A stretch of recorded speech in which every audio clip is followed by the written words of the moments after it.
Hello. Hello. Hello. Whoa, that was loud. Yep. I'm at Denny's. I see that. All right, so I'm going to try and start a Google Doc so I can take notes of what you're saying. Okay. Thank you for doing this, Fred. Sure. Erin, hi.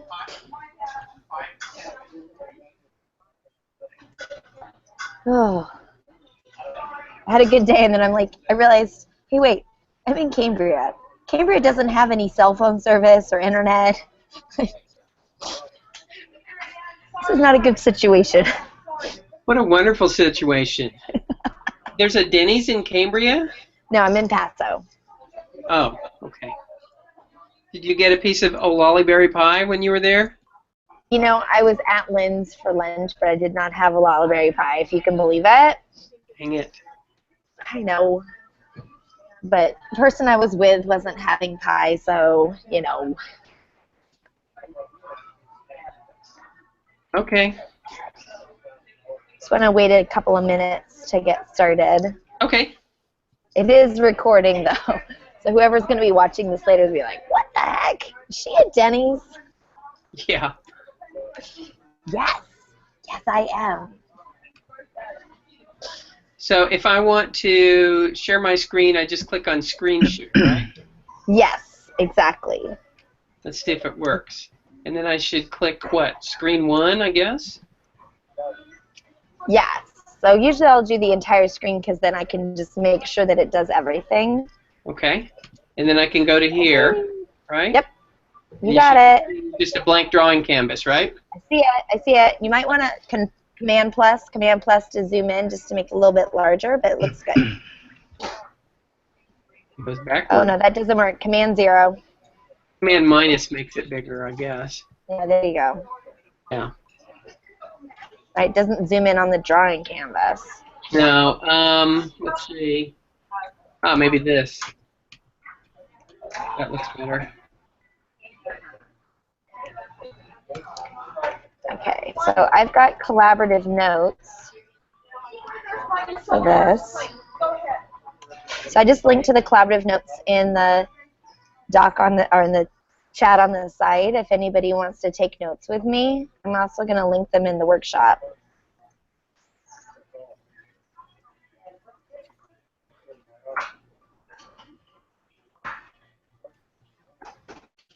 Okay.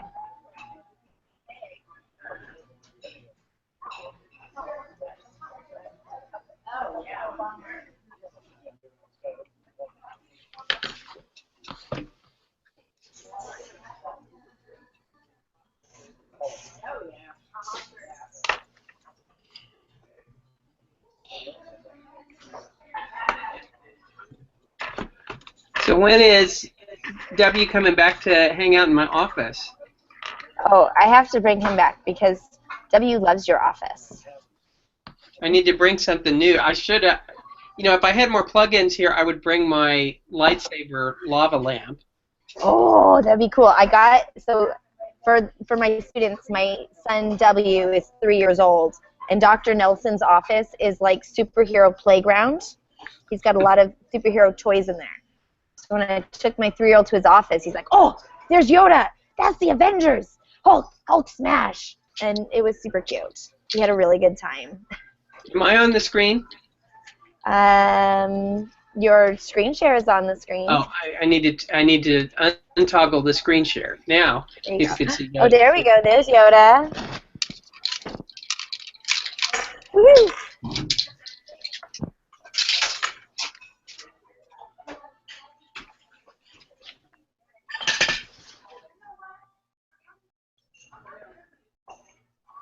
Fred, do you mind if I tweet out and invite people to watch? No, that's fine.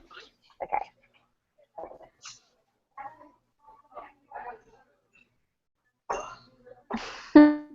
Come on, you Twitter load. Hey, there's an advertisement for me to get more followers on Twitter. Just what I need. Mm-hmm.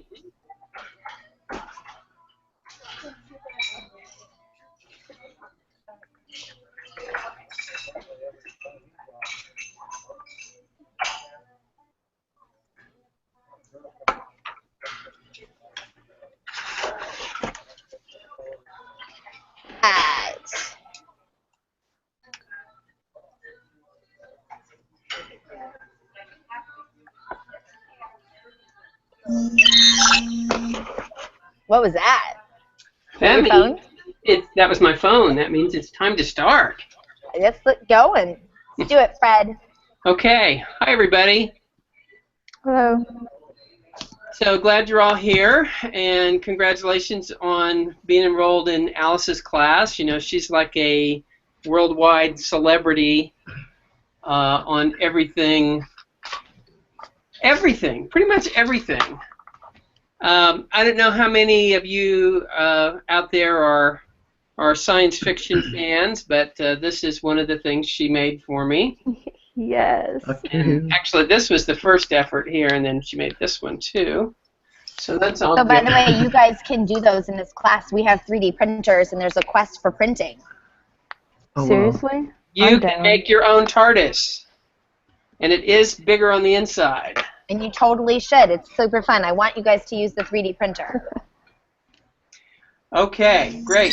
So this class that that you're taking with Alice is kind of a what's the best way to describe it? Funny or funky?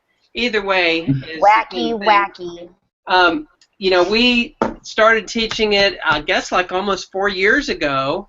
Alice and I taught it the first time it came out, and we're like, what do we do with this thing? You know, it's like this mashup of every experience you could possibly have in the credential program, or everything you're supposed to possibly learn about. And we're like, you know, if they take this class, why do they need to take anything else? So we decided, instead of making it a deal where, you know, we stand there and talk and you take a bunch of notes and then you take a test, instead we said, here, find out what you might want to learn. So that's what I'm going to spend some time with you tonight. I'm going to be a resource, just like Alice's book, or one of the websites that she points you to, a website on 21st century skills or something like that. I'm just a resource like that for y'all on the areas of curriculum and instruction and stuff.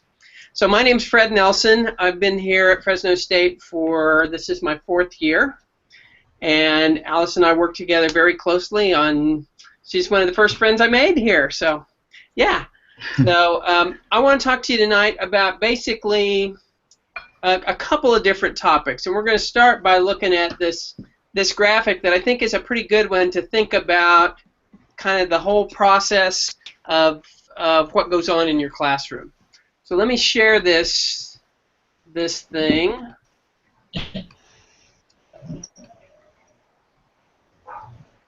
Okay. So this thing is called the Architecture of Accomplished Teaching.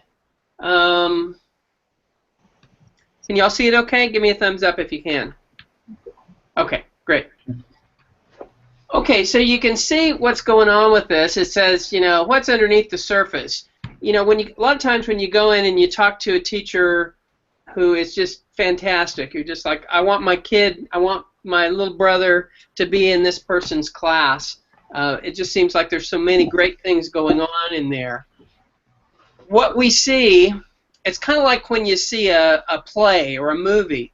You see the final product. You don't necessarily see everything that went on behind the scenes to make it all happen.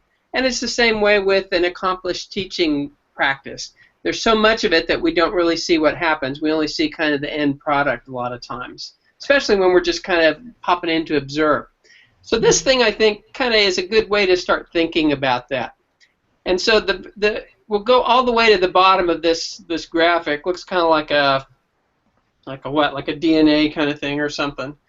But at the very bottom, it says the first thing, the most fundamental thing that you have to do as a teacher is this thing down here. You got to get to know your students. And so one of the things, do you have a chat going on this? Oh. There's the chat in the Hangout for the people who are participating. Then I also have the collaborative document to take notes. Okay. Okay. So one of the things that you might think about is, what are some ways that you all as teachers might, say it's the beginning of the year, and we said back there, you know, the most important thing I have to do is to get to know my learners. So what are some ways that you might think about approaching that? What are some different ways that you could go about getting to know who your learners are. Sorry, that's my phone. So guys, don't be afraid to jump in and talk during the chat, but then also you can put comments in the chat on the sides. If you hover your mouse over the Google Hangout, there's a chat icon so you can see the chat on the side. Okay. I got it. Okay, got it. So my question was, if the first most important thing we have to do is to figure out who our learners are, what are some ways, simple ways that you can think of that we might go about doing that?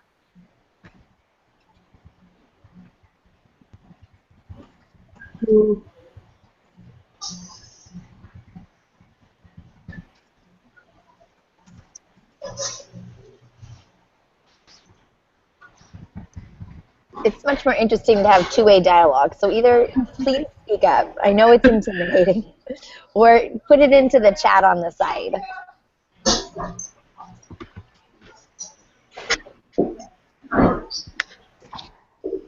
So Cody says probably a simple activity that gets to know their likes and dislikes. Okay. So find out something about likes and dislikes. I put something that I do, I've started doing the last couple of years or so, is just have them, one of the things I like to do is I want to make sure I learn my students' names. And, you know, I know Alice has you guys do, you know, name badges and things like that.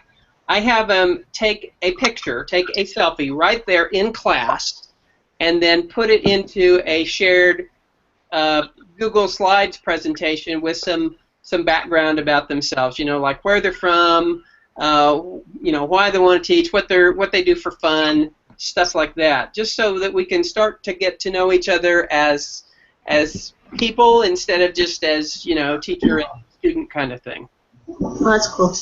Well, I liked how in the Dave Burgess, in the first part of the book, he used Play-Doh, and the students had to make a model of themselves and then talk about it. That was really funny. That's a great idea. Keeler, do you ever bring out, you know, stuff like this at workshops that you do? Oh yeah, that's cool. I'm a math teacher. We do boring things. Yeah, so I've started because I've been doing more and more like week-long, 2-week-long academies with teachers and faculty and stuff like that. So I've started dragging out stuff like this, like Lincoln Logs and Play-Doh and stuff. And so here's one thing that a bunch of faculty members made. They just took all these things and made this little car, and it's like, okay, I've got some kind of quirky, kind of fun people. You know, it's got a little crab on the back, it's got a little telephone on the top, and stuff like this. I think we could have some fun together. So that lets me know a little bit something kind of, you know, about their sense of humor, personality, anything like that is really interesting. Now let me tell you one other thing that I just did, which is even cooler. Have any of you guys ever done a ropes course? Yeah. No. So we took our first cohort of liberal studies students through the ropes course here on campus a week and a half ago. It was on their second day of class, and we said, we're going to kidnap them all, and we're going to buy them pizza and talk about our program a little bit, and then we're going to go out and run through the ropes course. I learned more. Now, I don't teach any of these people yet, but there were about 30 of them, and I learned more about who the leaders are, who the kind of logical thinkers are, who the wild way, left-brain creative thinkers are, just by observing how they interacted in these team-building activities. You know, we did trust falls and all kinds of stuff like that. It was really, really neat, and you really do find out a lot about who your students are by putting them in these things that are, you know, it's not really anything academic, but it's a situation where you find out how they interact with other people, who the good communicators were, who the ones were that were really encouraging and supportive, who the ones were that were really very critical thinkers, who the other ones were that were just glad to be a part of the team, kind of stuff. So any of those kinds of things that you can do to start figuring out who your students are, it's going to serve you big dividends. One thing that was always interesting was I figured out about my halfway through my second year of teaching, I could tell, probably my third year of teaching, I could tell how all the grades were going to shake out at the end of the year about 2 weeks into school. Nice. Because we had started doing all these team building, all these, we did stuff like, you know, there are little online personality surveys you can take. You can find out who's the extroverted person, who's the introvert, who's the logical, sequential person, who's the global thinker, and you can kind of figure out what different strengths these different people are going to bring to what goes on in your classroom. One of the big things I know that Alice is all about is collaboration. And you probably have worked in groups before, right? So give me a thumbs up if you love working in a group.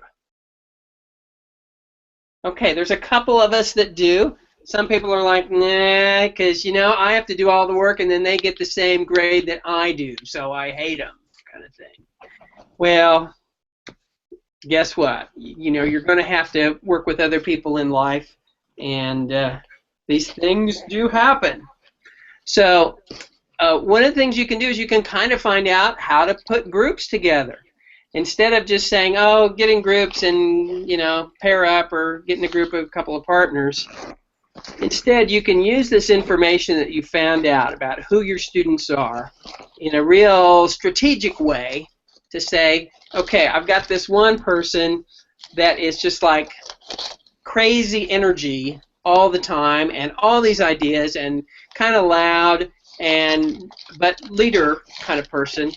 I want to make sure I don't get 3 more of those in the same group. So can you imagine what it would be like if you had a group of students in your class that were working on a project and they were 4 Alice Keelers in the same group, right? It would be like a you know, critical mass where it melts down and everything explodes, kind of thing. So you gotta sort those people out a little bit. You know, give other groups the benefit of that kind of energy and creativity and such. So that's where, you know, this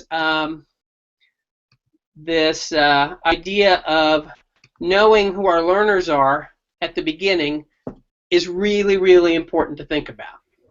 And then it says only then, after we've done that, after we've figured out who they are, then we can start thinking about developing goals for what we want them to learn. And it says it's based on who these students are when we're working with them and where they are, that kind of stuff.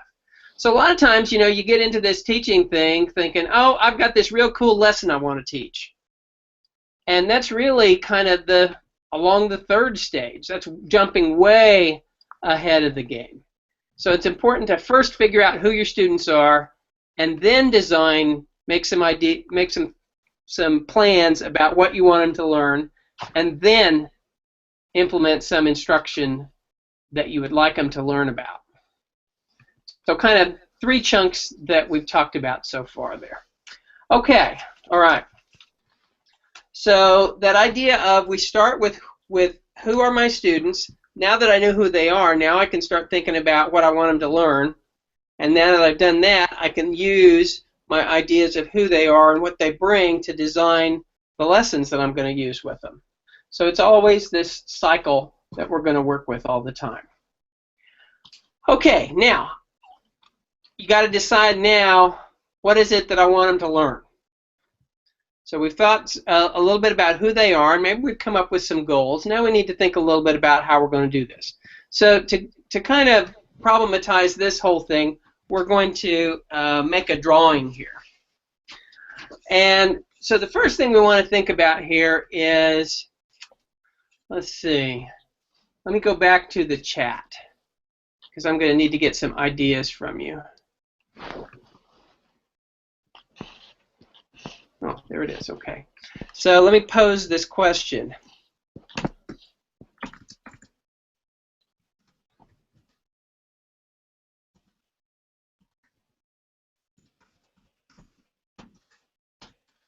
Okay, so the question says, how do I decide, I'm the teacher, how do I decide what I want my students to learn? So why don't you think about that for a minute or so, and then type in some answers in the chat, and we'll see what we come up with.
Okay, so we've got a couple of responses here that say, okay, I want to figure out where they're at, what skill level they're at, and then make some decisions there about where we might want to go. And Annalisa says, I'm going to balance what I need to get across with their interest and their personal interest. Those are all great kind of motivational ideas to think about in terms of how to approach the lesson. My question was not how to teach what you're going to do, but what is it that you're going to teach? So what's the lesson going to be about? I'm going to balance. Annalisa says I want to balance this lesson. What's the lesson about? Is it about Newton's laws? Is it about quadratic equations? Is it about the Civil War? Is it about Shakespeare's sonnets? Is it about is it about sexually transmitted diseases? What's it about?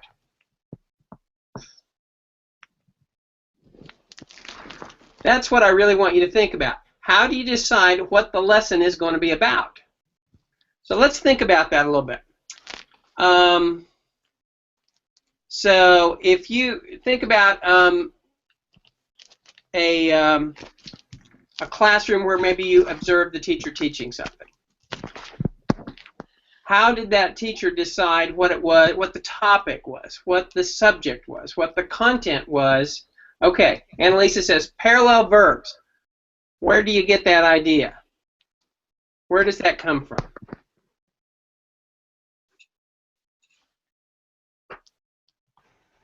I think maybe if I'm looking at writing samples, and I can see that a lot of the students in the classroom have the same problem. And then I can see that it's something that I want to talk about. Okay, all right. So why are you having them do writing samples? I can use writing samples as introductory means, like getting to know each other, and then I can look at how they formulate a paragraph. I can look at their syntax. Why are you doing this? Why are you looking at their syntax? Why are you having them write at all? What is it that you're teaching? English. Oh, so you're going to be an English teacher. Yeah. So how do you know that things like parallel verbs and syntax are important for students to learn in an English class? Maybe if they want to go to college, how can they put together a good essay, get into college, something that looks polished and clean? Okay, so are you saying that you have, does it say that in a book somewhere, or do you have experience with like college application, relevant ideas like that? Both. Okay, great. So that's a really good way to think about it. So who is it that's deciding what it is that they're going to learn about? I suppose Common Core. California State Standards. Okay, so I might have one of those things. Do I have one of those things here? I don't have it anymore. So there's some book someplace that says here's what they're supposed to learn.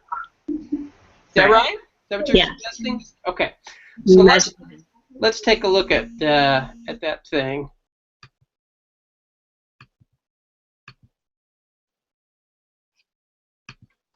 Okay, so let's represent this stuff, this Common Core stuff that they're supposed to learn by this big circle here. Okay? So we'll call this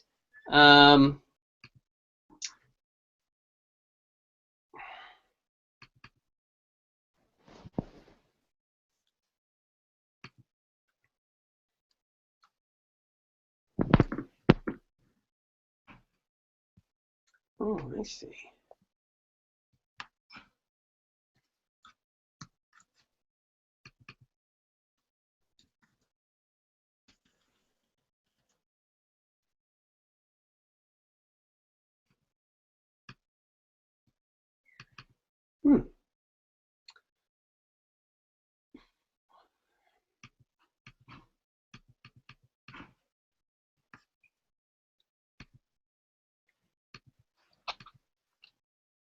I wonder why it's doing that.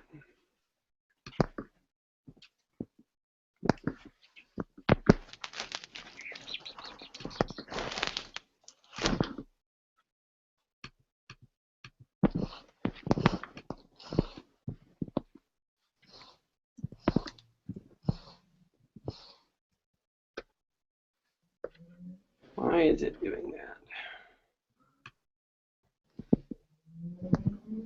Ah.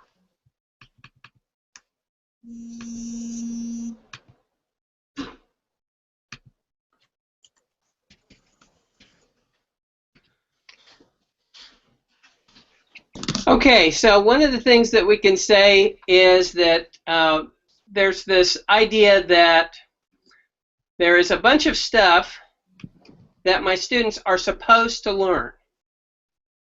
Now, who decided that? Did you and we'll call that the Common Core, right? So who decided what's in the Common Core?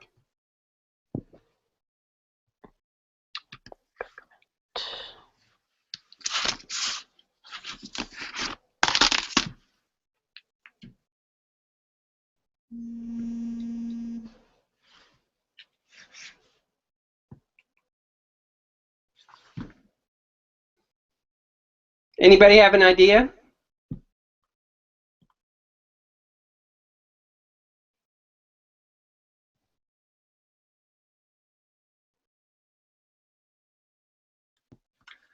Okay, well, here's another question. Annalisa, did you decide what's in the Common Core? I wish. Okay, so if you didn't decide it as a teacher, who do you think did? Board of Education. Okay, yeah, somebody other than you, right? Somebody other than you that probably gets paid more than you do. Somebody that has, a fancy title that goes with it from some state board or some national board or something like that got together and said, here's what we think students should learn about. And they came up with this list of stuff and gave it to you and said, here, teach them all this stuff. Now, I don't know why my text tool is not working here. It's really looking weird. Probably has something to do with the way I zoomed on this thing. So let me do something here.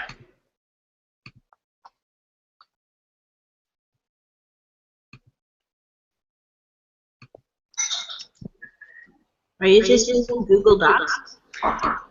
Yeah, this is a Google Drawing.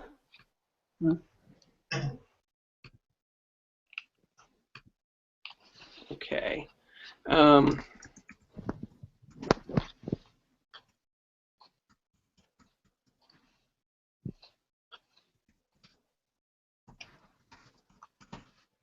Okay, so that works now. Can you all see this okay, this circle? Yeah. Okay, so it's this circle of stuff, and it says this is what somebody else decided kids need to learn. Okay? So somebody else has made a decision about what your students need to learn. That's reality. That's the real world. That's going to happen. And it's going to be, I'm a science teacher, so this is one of the big things that I have to deal with, the next generation science standards. So inside here someplace, there's a list of a bunch of people with fancy names and titles and stuff, and they got together and decided, this is the stuff that we think your students need to learn about science. So this whole idea is there's somebody else out there or up there or someplace that has made decisions about what your students are supposed to learn, what they think is important for your students to learn. So since that comes from someplace outside of you, and since there's usually some, stuff like there's some what we call policy implications to this. We call this the official curriculum. So let's make this in scary red.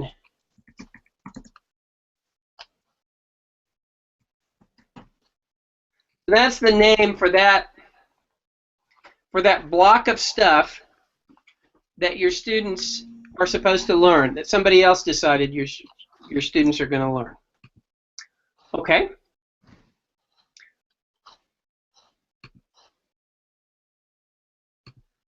These official curriculum things usually show up in books like this, or they may be in posters on the wall.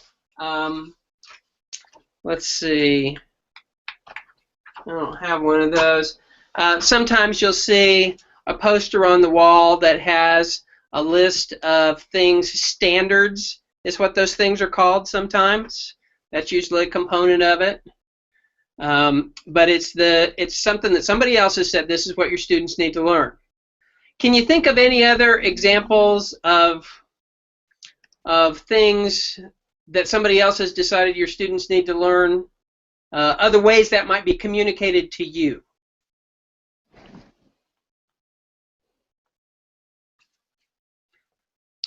I don't understand the question.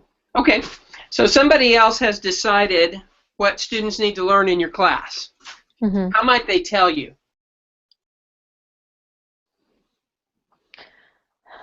Well, not in person. They just hand you a book, usually. Here's the standards. Great. So a textbook is oftentimes a way that this is communicated too. They'll say,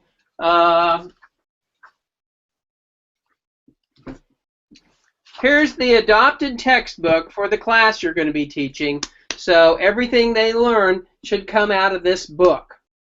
Okay? So that's the official world. So,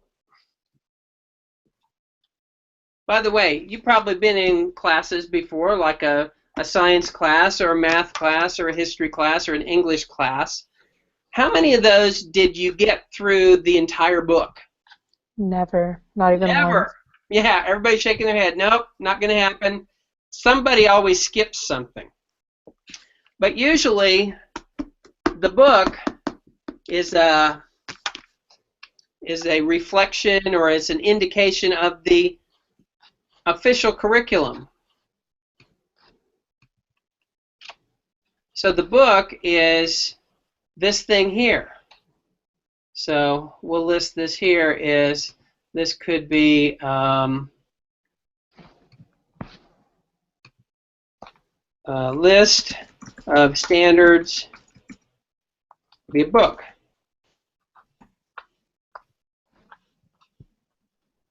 So if there's some of this stuff that doesn't actually get taught, that means, you know, there's stuff we don't get to for whatever reason it might be. It could be we run out of time. Why else might you not get around to something that's in the official curriculum? Bias. Okay. I don't believe that. I think that's wrong. It's incorrect. Whoever wrote this was a fool. I don't like teaching that crap. It could be my own personal bias. Why else might we not get around to some of that stuff that's in the book? Maybe it's archaic. Okay.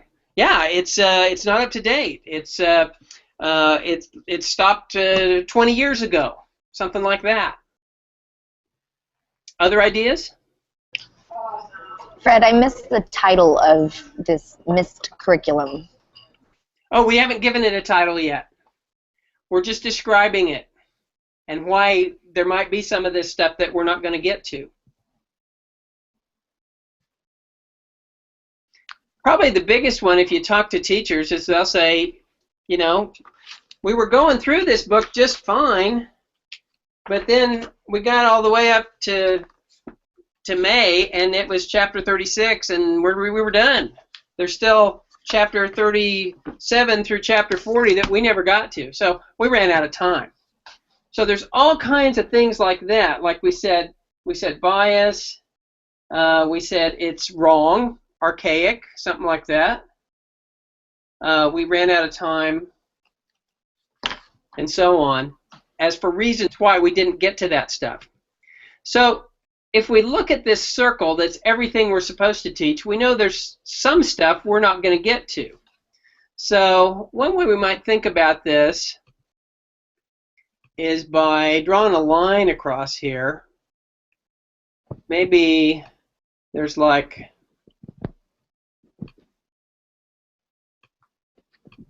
that much stuff.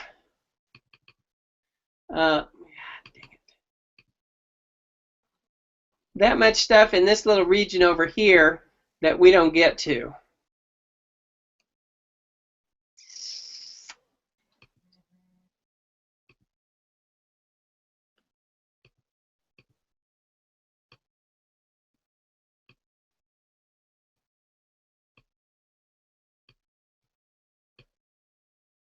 So all this stuff in this little zone over here, we're never going to get to that.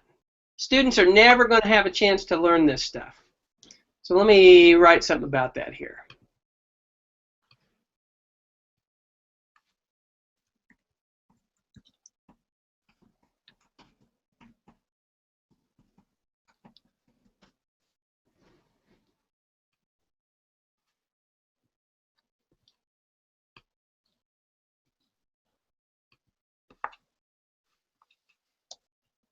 Okay. So that's too bad.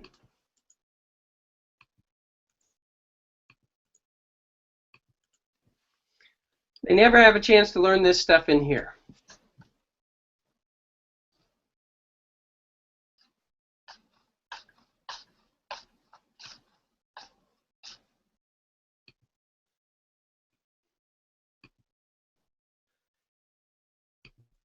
Is there some stuff that they're going to learn?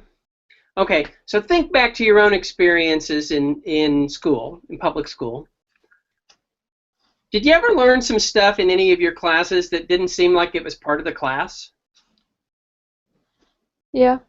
What might that have been? What are some examples of that kind of stuff?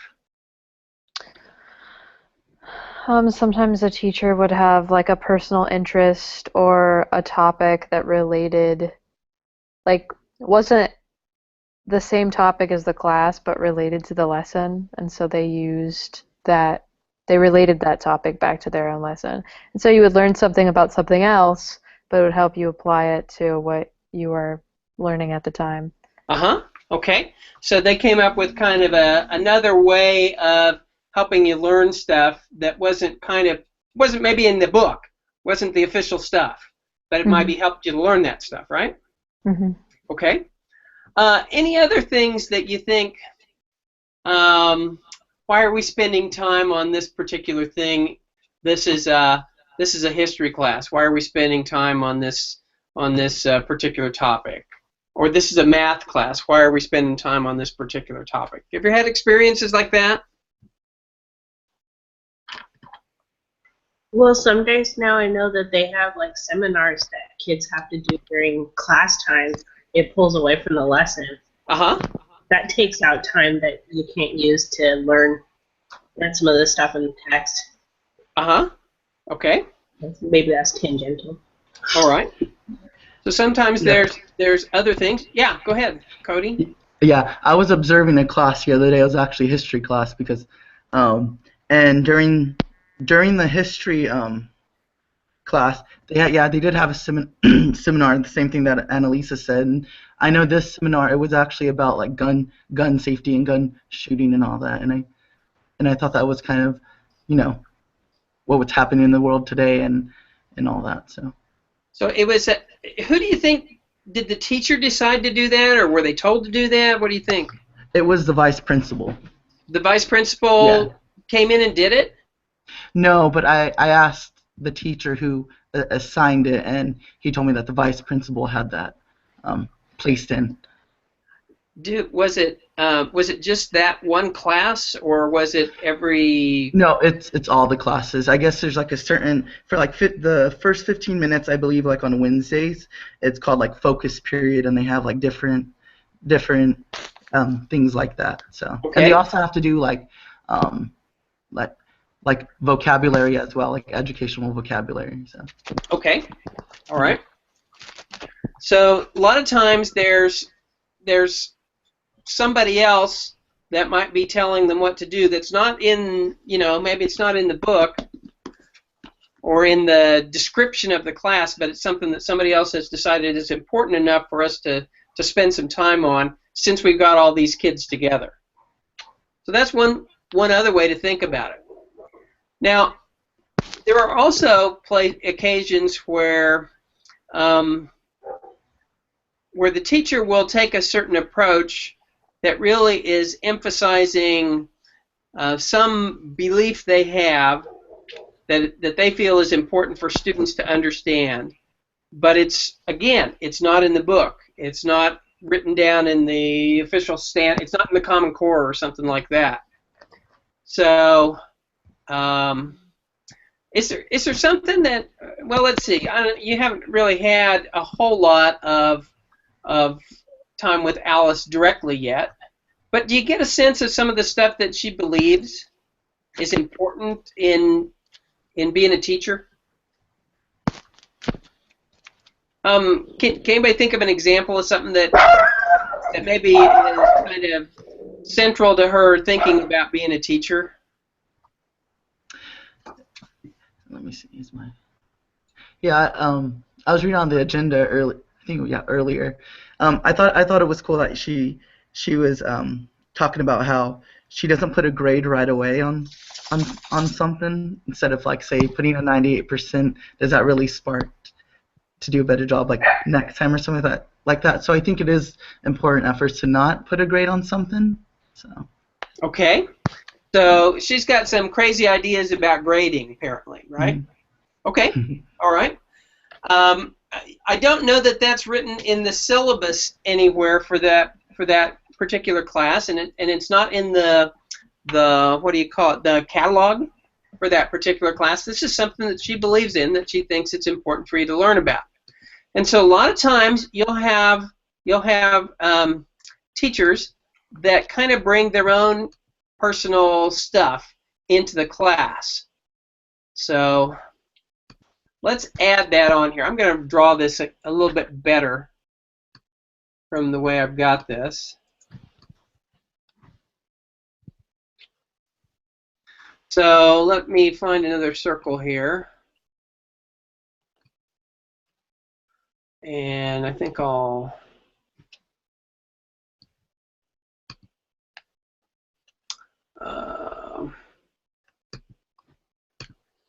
okay. So there's some stuff that's going on over here. Well, I wish I could just draw on this. That would be really handy. Scribble. Let's do that.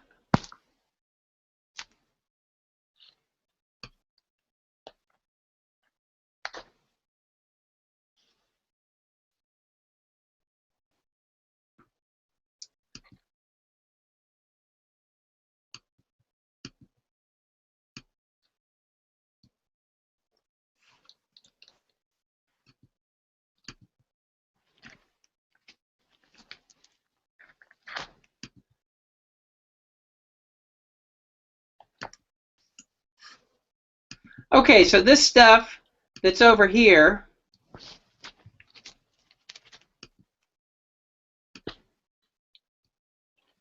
that's in this scribbly area over here, this is like extra stuff.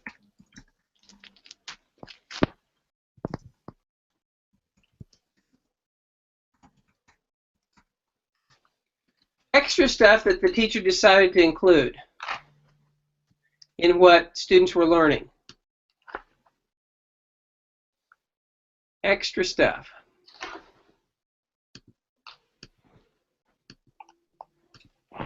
So we've got this stuff over here. Remember, this blue thing is the official curriculum. Looks like I lost some of my text box. That's the official curriculum here. And then over here we've got this stuff that we never got to, the extra chapters at the end of the semester. And then we've got here this extra stuff that the teacher just decided to throw in there. So there's kind of these, let's see, there's this place here, there's this place here, and there's this place here. 3 different zones that we've got here.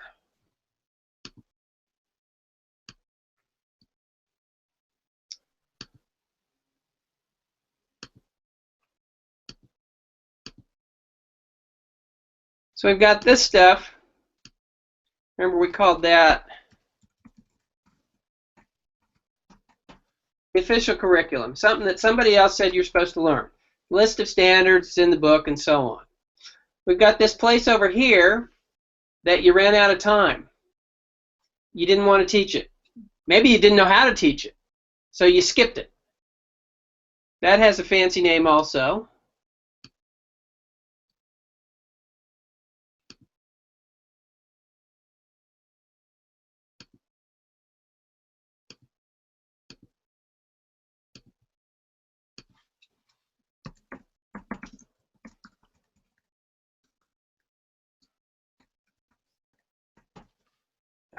It says bull curriculum. That's hilarious. It's supposed to say null curriculum. Null means it's empty. It means we never get to it. It's stuff that it doesn't exist. It's like this drawer where you put stuff that you never open again. That's the null curriculum. So we've got the official curriculum, what everybody says you're supposed to learn.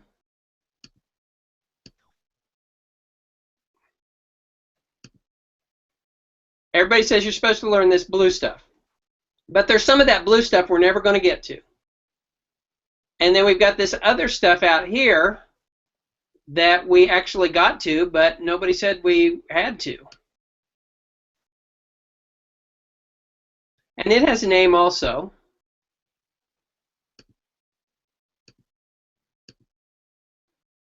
So we're going to call this stuff, because remember, it's not part of the official curriculum. It's not written down anywhere. It's not in the book. It's not on the wall someplace. It's actually hidden. It's possible that we might be doing this and nobody would ever know about it. So we've got the hidden curriculum also that goes along with that. So we've got the official curriculum, the hidden curriculum, and the null curriculum. So you can draw it out here kind of in this Venn diagram that shows how it all goes. Now, what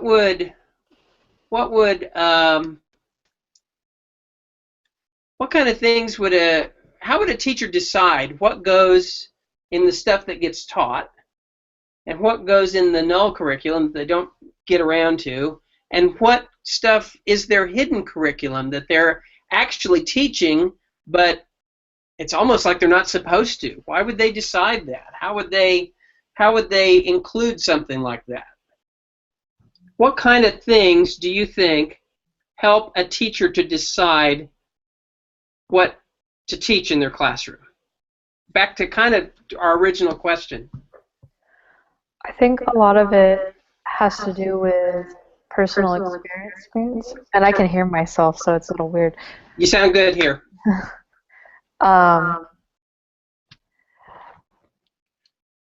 But yeah, I think personal experience and the people they've talked to, the workshops they've attended, and just things that they found out were useful in their lives, they might want to pass on to their students. That could be one thing.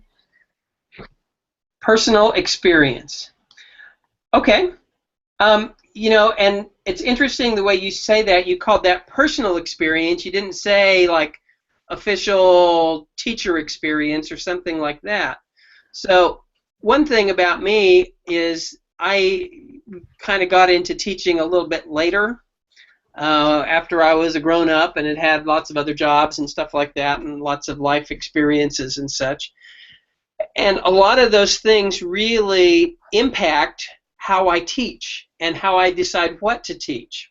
For example, I'm a science teacher, but I had a lot of experience in my life in other things. I mean, I grew up on a farm, so I was around nature a lot. Neither one of my parents had very much formal education. They were, you know, high school graduates, and that was it. But my dad was really curious and was the kind of person, as many farmers are, that likes to fix things and figures out. He was a problem solver, a critical thinker about stuff like that. My mom was not a critical thinker. She was a really caring person, very empathetic, very sensitive.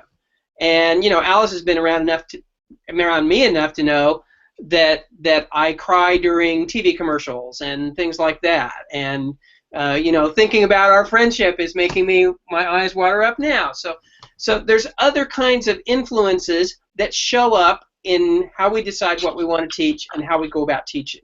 So that really gets at this personal experience idea that you're talking about here in a real way. I've also had lots of experiences. I did a lot of community theater when I was younger, and so there's a lot of that kind of being comfortable in front of groups that is part of how I teach and how I decide what to teach. So this idea of personal experiences is a really important one, and we're going to add that to our Venn diagram here. So I'm going to make a little box here, and we're going to color we'll color it light blue, and we'll say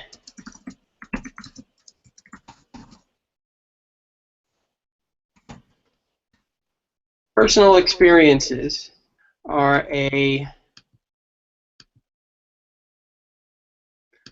big influence. Dang it.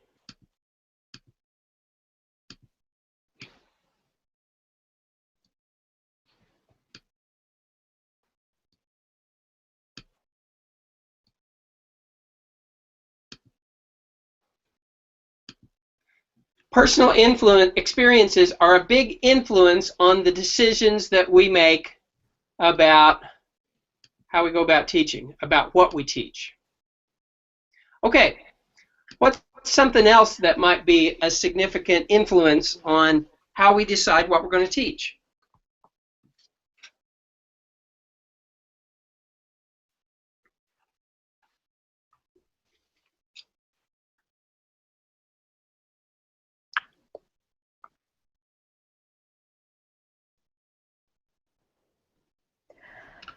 Perhaps how we were taught. Okay. Your own experience as a learner? Cody, did you have something to add?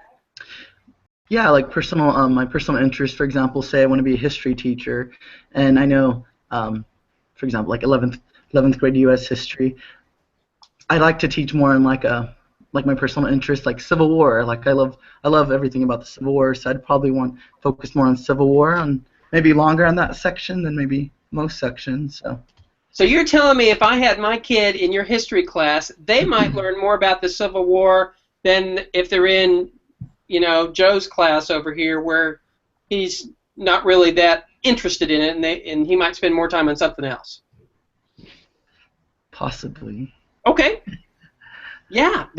Yes. The answer is yes. That's what could happen to them. And you know what? That's okay because you think it's important. So let's add another box to this, and we'll say another influence on this stuff.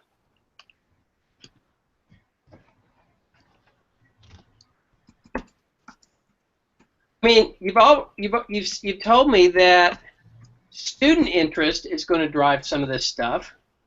So why shouldn't your interest drive it also?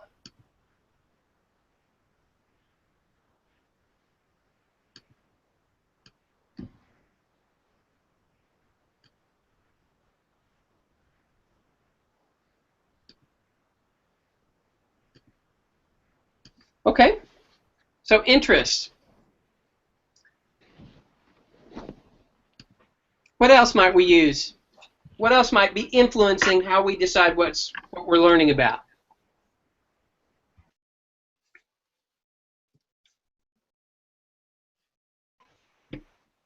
What about demographics? Okay. So who our students are, who the community is. Yeah, like if you're teaching history and you're teaching in California, maybe you'd spend more time on Californian history, and you might spend more time on maybe what happened in that area, or bring something in like that. Sometimes we call this context. Whoops. Context.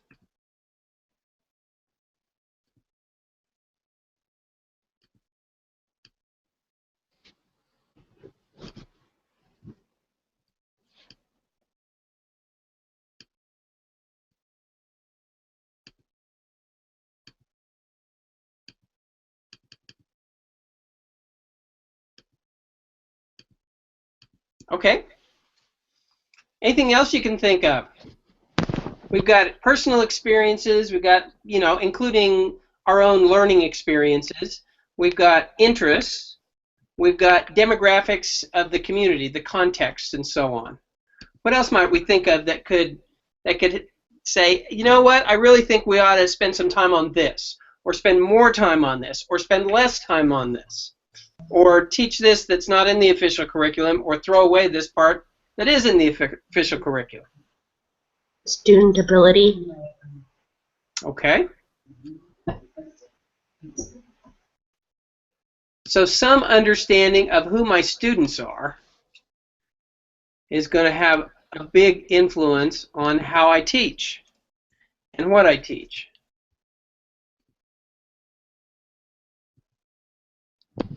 Also adding to that, like the history of your classes. Like if you've been teaching for a while and you've noticed that as a whole your students tend to excel at this but not excel at something else, you might adjust what you're teaching based upon how it ends up working out in past years. Oh, so your own teaching experience. This is different from personal experience, but teaching experience.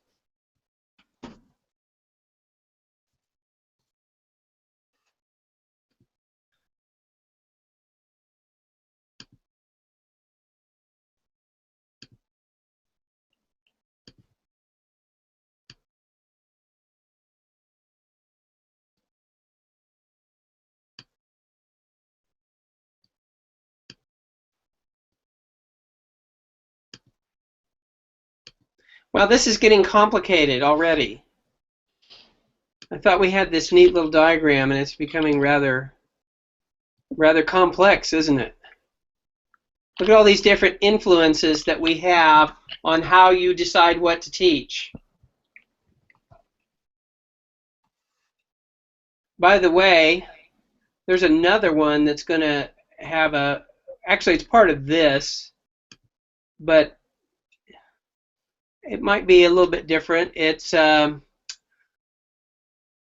think it deserves its own rule or its own place here. What's the kind of the generic or collective name for all those other people like the principals and vice principals and superintendents and what do you Administration. Administration.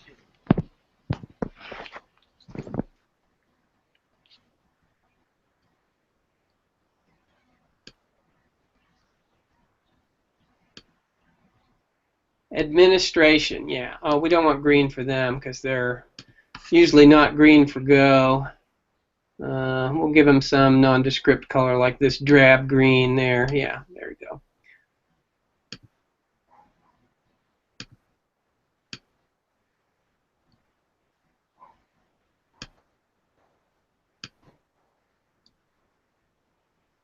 They are definitely going to influence your life, aren't they? Okay, so we've came up with quite a complex set of influences and descriptions over around what all we teach. So we've got, you know, most of the time when we start this thing out, we think, oh, it's the textbook. That's what I need to teach. No, that's not it. Or it's the standards.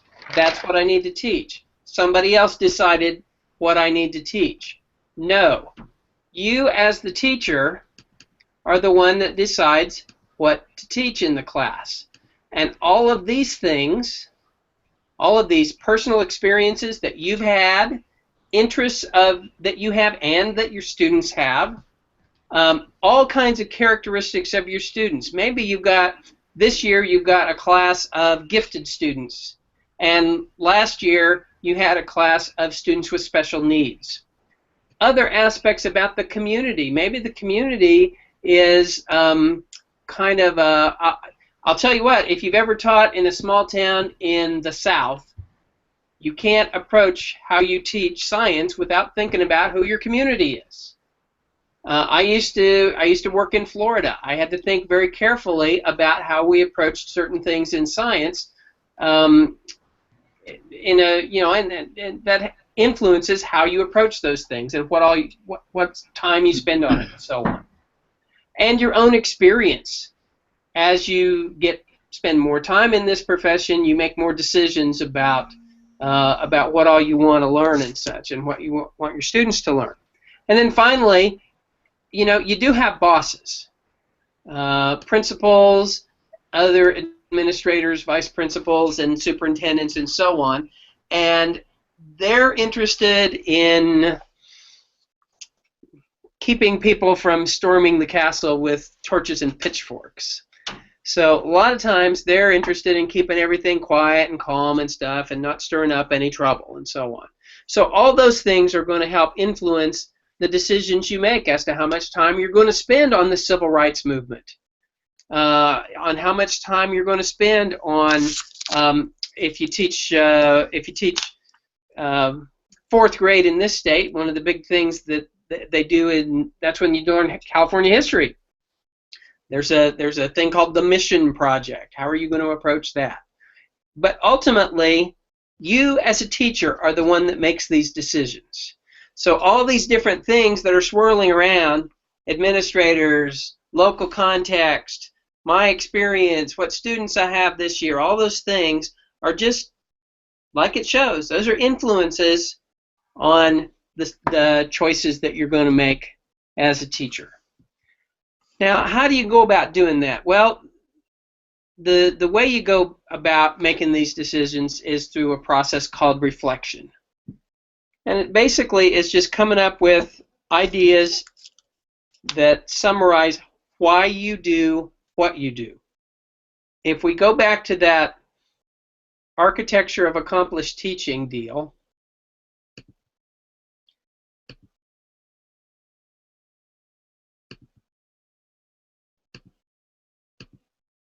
so if we go back to the architecture of accomplished teaching, we're really talking about an accomplished teacher is one who can explain all these things.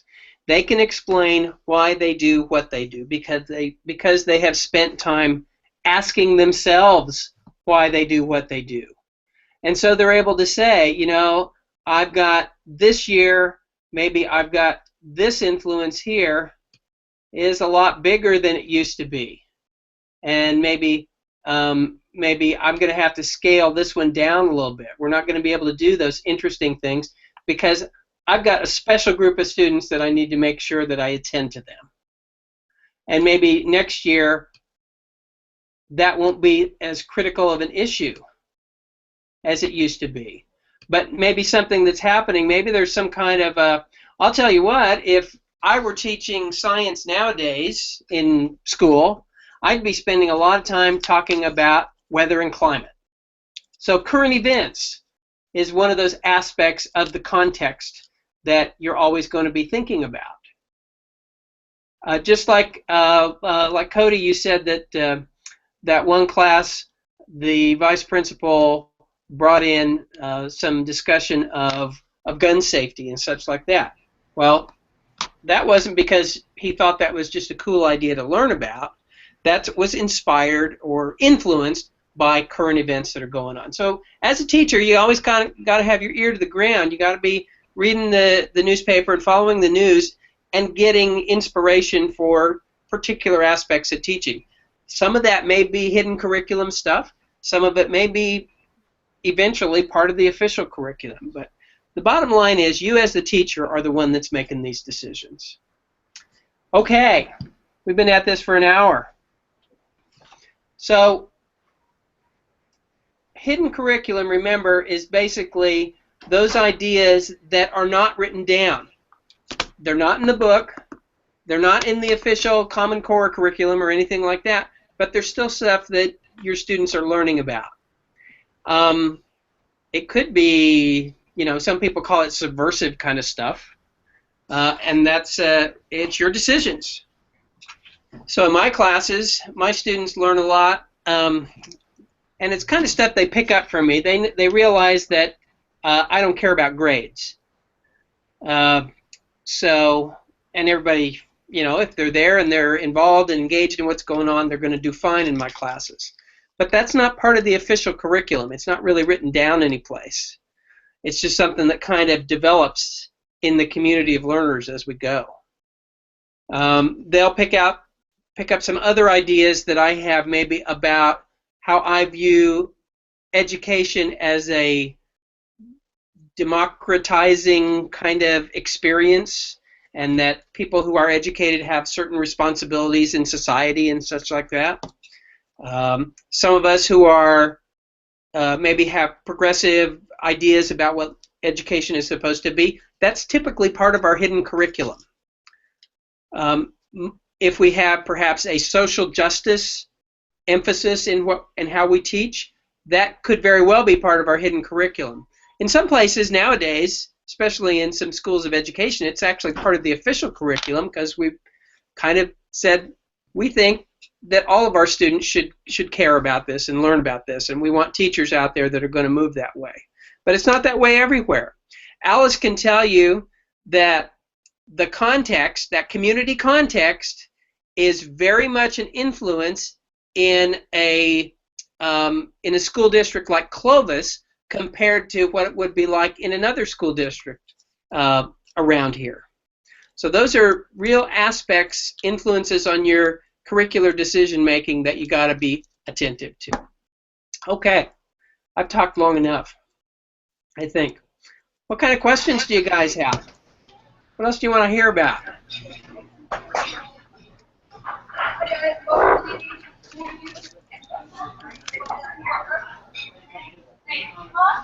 Right, I thought that was awesome. I took some notes on a collaborative Google Doc, and those are back on the event page.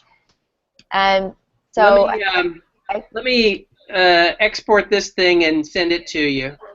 That'd be great. So if you guys would mind just putting in the chat thanking Dr. Nelson for giving up his time. He was not paid for this. He's just, I like to listen to him. I think he's very engaging, has a lot of really good ideas. He's just a really cool faculty member at Fresno State, and you should take advantage of him being there. So if you ever want someone to chat with, he's upstairs, and he's not that scary, and he has fun toys. Okay, so I sent that to you, and you can, actually I should do it this way.